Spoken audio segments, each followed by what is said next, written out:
اوعى تفتح business أو تبقى business owner أو تبقى في الmanagerial level ولسه مش معاك الmentor بتاعك. بُص يا سيدي، مصطلح الmentor دوًّا هو مصطلح عبارة عن إيه؟ مصطلح عبارة عن إن حضرتك بتدوّر لك على حد بتثق فيه، أهل ثقة، بتسأله، بتستشيره في أمور اللي ليها علاقة بالbusiness، هو بيدّيك نصيحته. فالشخص دوًّا بيبقى بالبلدي كده بتبقى أخوك الكبير، حلو كده؟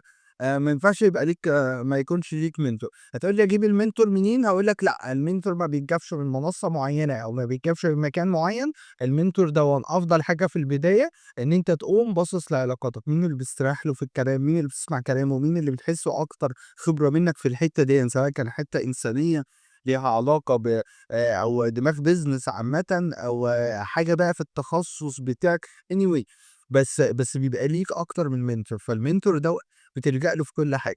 أنا في الأمر ال1، 2، 3 هاتصرّف إزاي؟ هو عشان قاطع شوطس وبنسبة كبيرة وواقع في المشكلة ديًّا، فبيدّيك الخلاصة بدون تجربة، لإن بعد كده أنت أرجع وأقول في كل فيديو، أنت بتجرّب في فلوسك، فأنت بتحاول على قد ما تقدر إن أنت تقلل التجربة، فما ينفعش إن أنت تبدأ وما يكونش ليك mentor. وعلى فكرة الناس ما عندهاش مشكلة تبقى mentorship لبعض خالص، أو تقدم الmentorship لبعض خالص. ناس open لده، بس محتاجة يتطلب منها ده. فأنت تروح لشخص تقول له إن أنا محتاجك، ده ما بارجع لك أسألك وإلى آخره، هتلاقيه open جدًا وأنت اللي هتستفيد، لإن زي ما قُلت لك مش هتجرّب بفلوس، مش هتجرّب بخسارة، هتجرّب أو هتسمع قبل ما تجرّب أو تاخد الأكشن.